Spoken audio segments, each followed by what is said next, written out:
இது தம்லியே இருக்குதுங்க. இது என்னது soya chunks biryani simple fry. இன்னைக்கு இதுதாங்க நம்ம வீட்டு லஞ்ச். ராமச்சந்திர பிரபு ரகுவம்ச ராமா சீதாபதே ஜெய ஜானகி ராமா. ராமச்சந்திர பிரபு ரகுவம்ச ராமா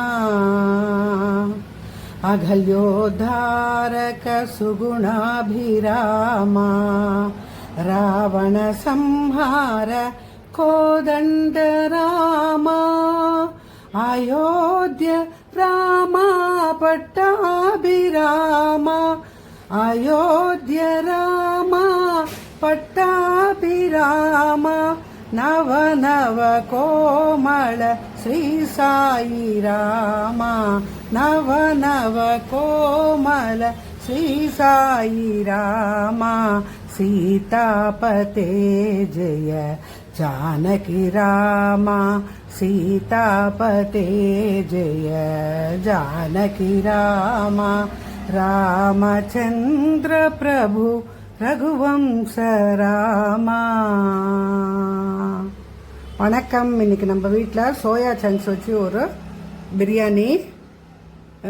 பாஸ்மதி ரைஸ் ஊற வச்சு வச்சுருக்கேன். இஞ்சி பூண்டு விழுது அரைச்சி வச்சுருக்கேன். வெங்காயம், தக்காளி, பச்சை மிளகா, கொத்தமல்லி, புதினா எல்லாத்தையும் ரெடி பண்ணி வச்சுருக்கேன். பன்னீர் ஃப்ரை பண்ண போகிறேன். அதுக்கு பன்னீரை க்யூப்ஸாக கட் பண்ணி தயிர், உப்பு, மிளகாய்த்தூள், மஞ்சள் தூள், இஞ்சி பூண்டு விழுது போட்டு மேரினேட் பண்ணி வச்சுருக்கேன். பார்க்கலாம். இப்போது கடாயில் எண்ணெய் விட்டுக்கிறேன். நெய் போட்டுக்கிறேன்.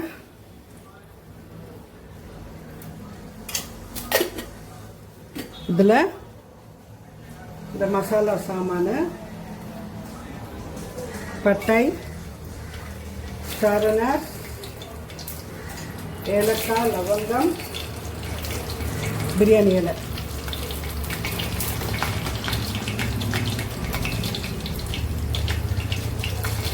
வெங்காயம்.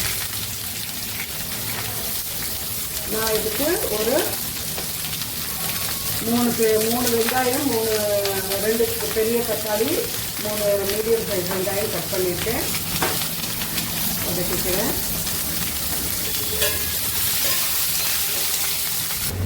வெங்காயம் இப்படி வறுபட்ட உடனே மல்லி, புதினா ஒரு கை அளவுக்கு போட்டுட்டு வதங்கலாம். இப்போது மல்லி புதினா வதங்கின அப்புறமா பச்சை மிளகா ஒரு 4 பச்சை மிளகாவை நான் கொஞ்சம் பெரிய பச்சை மிளகா கட் பண்ணி வச்சுருக்கேன். வதக்கிக்கலாம். இப்போது கட் பண்ணி வச்ச தக்காளி போட்டுடலாம். வதக்கிக்கலாம். இப்போது தக்காளி அந்த அளவுக்கு வதங்கின உடனே இஞ்சி பூண்டு பேஸ்ட்டு போட்டுட்டு வதக்கிக்கலாம். இப்போது இஞ்சி பூண்டு பேஸ்ட்டு வதங்கின உடனே நம்ம இதுக்கு மிளகாய் தூள் போட்டுக்கலாம்.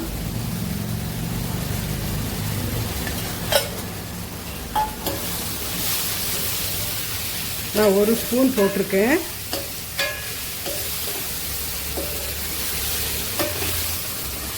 வதக்கிட்டு இந்த சோயா சங்க்ஸை நல்லா வெந்நீரில் ஊற வச்சுட்டு கொஞ்சம் நேரம், அதுக்கப்புறமா நல்ல தண்ணியில் வெந்நீரில் ஊற வச்சுட்டு அந்த தண்ணி ஊற்றிட்டு நல்லா அலசிட்டு அதுக்கப்புறமா ஒரு 2 வாட்டி நல்லா பச்சை தண்ணியில் நல்லா வாஷ் பண்ணிவிட்டு அந்த தண்ணி பூரா பிழிஞ்சு கொண்டு வந்திருக்கேன். இன்னும் கூட இருக்குது பாருங்கள். போடுறச்சு இப்படி பிழிஞ்சு போடலாம். மொத்த தண்ணியும் பிழிஞ்சிட்டு போட்டுடணும் இந்த மசாலாவில். இப்போ இதில் தயிர்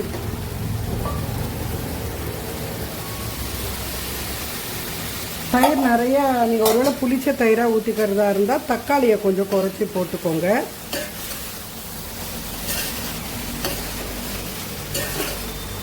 இப்போ இந்த சோயா சங்க்ஸை நம்ம போட்டுடலாம். நல்லா பிழிஞ்சிட்டு போட்டுறேன். அண்ட் இது கொஞ்ச நேரம் நல்லா இதில் வதக்கிக்கலாம். ஏன்னா அப்போ தான் அந்த தண்ணி பூரா கொஞ்சம் நல்லா இதாகும். அந்த மசாலாஸ் எல்லாம் அதுக்கு நல்லா பிடிச்சிக்கும். மொத்தத்தையும் நான் பிழிஞ்சு போட்டுட்டு காட்டுறேன். மொத்தத்தையும் பிழிஞ்சிட்டு போட்டுட்டேன். இது சோயா சங்க்ஸு சின்ன சைஸில் தான் இருக்குது, அதனால் நான் கட் பண்ணலை. ஒருவேளை ரொம்ப பெரிய பெரிய சோயா சைஸுனால் நீங்கள் அதை ரெண்டாக கட் பண்ணிக்கோங்க. இப்போது நல்லா வதக்கியாச்சு இந்த சோயா சங்க்ஸையும் இதில் புரட்டி. இப்போ இதில் நம்ம உப்பு போட்டுக்கலாம். கொஞ்சமாக இப்போ போட்டுக்கலாம். கொஞ்சம் லைட்டாக அதுக்கு அந்த உப்பு சேரட்டும். அதுக்கப்புறமா நம்ம தண்ணி விட்டப்புறமா மிச்ச உப்பை போட்டுக்கலாம். இப்போ நான் இந்த கிளாஸில் 1 கிளாஸ் ரைஸ் எடுத்தேங்க. ஸோ அதுக்கு நான் ஒரு 1.5 கிளாஸ் தண்ணி விட்டுக்கிறேன். ஒன்று ஊற்றிட்டேன். ஒரு 1/2 கிளாஸ் தண்ணி ஊற்றிட்டேன். நல்லா கலந்து விட்டுட்டு ஒரு பாயில் வந்தப்புறமா ரைஸ் போட்டுக்கலாம். இப்போது நல்லா பாயில் ஆகிட்டு வருது இந்த இதுங்க சோயா சங்க்ஸ் எல்லாம் போட்டது. இப்போ நான் பாஸ்மதி ரைஸு ஊற வச்சுருந்தேன் ஒரு 1/2 an hour. அதை போட்டுடுறேன்.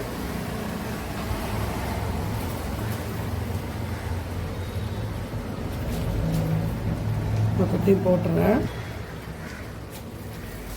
ரைஸ் போட்டாச்சு. இப்போ கலக்கி விட்டுட்டு நான் இதில் உப்பு பார்த்துக்கிறேன். ஏன்னா நான் கொஞ்சம் தானே போட்டேன், உப்பு செக் பண்ணிக்கிறேன்.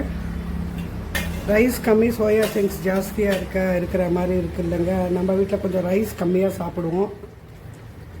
கொஞ்சம் போடலாங்க. இப்போ உங்களுக்கு இதில் வந்துட்டு கொஞ்சம் புளிப்பு தேவை ஃபீல் பண்ணிங்கன்னா நீங்கள் வந்துட்டு இது லைம் பிழிஞ்சிக்கோங்க. நான் பிழிய போகிறதில்ல, ஏன்னா நான் நிறைய தக்காளியும் போட்டிருக்கேன். தக்காளியும் நல்லா புளிப்பாக இருந்தது, நாட்டு தக்காளி. அண்டு தயிரும் நிறைய போட்டிருக்கேன். இப்போ இதை நான் நல்லா கொஞ்சம் கிட்ட வந்தப்புறமா, தண்ணியெல்லாம் கொஞ்சம் கிட்ட வந்தப்புறமா ஒரு 5 minutes நான் சிம்மில் வச்சுட்டு மூடி வச்சுட்டு 5 minutes நான் இது பண்ணிவிட்டு அதுக்கப்புறமா நான் ஆஃப் பண்ணிடுவேன். இப்போ நான் பன்னீர் ஃப்ரை பண்ணிக்கிறதுக்கு கடாய் வச்சுருக்கேன். இப்போ இதை நான் அடுத்த ஸ்டவ்வில் வச்சுட்டு மூடி வச்சுருக்கேன். இப்போது இதில் பட்டர் போட்டுடலாம். பட்டர் போட்டால் கொஞ்சம் சாஃப்டாக இருக்குங்க பன்னீர். இப்போ இதை பார்க்கலாம். இது கொஞ்சம் தண்ணி நல்லா இறுகி வரட்டும். கொஞ்சம் கூட தண்ணி இருக்குது மேலாக்க. கொஞ்சம் வந்தப்புறமா அதை நம்ம வந்துட்டு சிம் பண்ணிடலாம். பட்டர் கரைஞ்சிட்டு இருக்கு, இது பார்க்கலாம். இப்போ இதை நல்லா சிம் பண்ணிடலாங்க ஒரு 5 minutes. இது ஏஎம்சி பாத்திரங்கிறதுனால 5 minutes போடுங்க. ஏன்னா அந்த இது ஃப்ளேம்ஸ் வந்து பயங்கரமாக சூடாகிட்ருக்கோம் இல்லையா கடாயி. இப்போ இதில் நம்ம பன்னீரை ஃப்ரை பண்ணிக்கலாம்.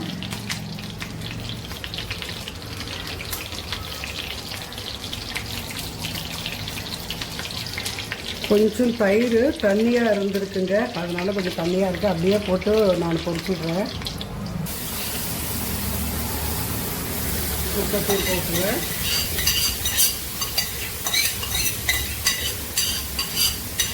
சுண்டி வர்றச்சு நல்லா எல்லா இதுவும் அதுக்கு போய் சேரும்.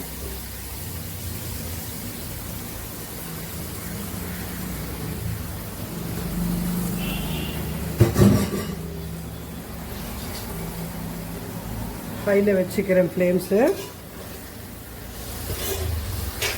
சுண்டி வரட்டும்.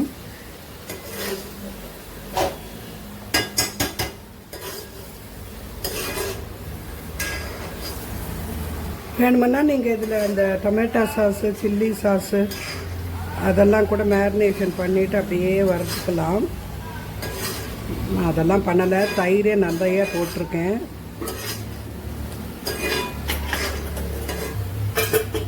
இப்போ இது 5 minutes ஆயிடுச்சுங்க. நான் இதை ஆஃப் பண்ணிடுறேன். இப்போ நான் இதையும் அப்படியே ஆஃப் பண்ணிடுறேங்க. கொஞ்சம் ஈரம் இருக்கச்சு, ஏன்னா ரொம்ப ட்ரையாக பண்ணிட்டோன்னா பன்னீர் ரொம்ப கெட்டியாக இருக்கும். இப்போ இது வந்துட்டு இந்த கடாயிலேயே கொஞ்ச நேரம் இருக்கட்டும். கொஞ்ச நேரம்னா ரொம்ப நேரம் இல்லை, ஏன்னா இந்த இரும்பு கடாயில் ரொம்ப நேரம் இருக்கக்கூடாதும்பாங்க இல்லையா. கொஞ்ச நேரம் இந்த இதெல்லாம் நல்லா ஒட்டிட்டு வந்துடும் கொஞ்சம் இந்த ஹீட்டுக்கு. அதனால் இப்போ ரெண்டுத்தையும் ஆஃப் பண்ணி வச்சுட்டேங்க. அவ்வளோதாங்க இன்னைக்கு சமையல். இப்போ இதை நான் வேறு பாத்திரத்துக்கு எடுத்துக்கிறேன். இந்த இதை பன்னீரை ரொம்ப ட்ரையாக வறுத்துட்டோன்னா பன்னீர் கெட்டியாக இருக்குங்க. அதனால் கொஞ்சம் அது எப்படியும் மேரினேட் ஆனதுனால அதில் உப்பு எல்லாமே நல்லா இறங்கி இருக்கும், காரம் எல்லாம். அவ்வளோதாங்க. அதை கொஞ்ச நேரம் கழிச்சுட்டு அதை ஓப்பன் பண்ணலாங்க அந்த ரைஸை.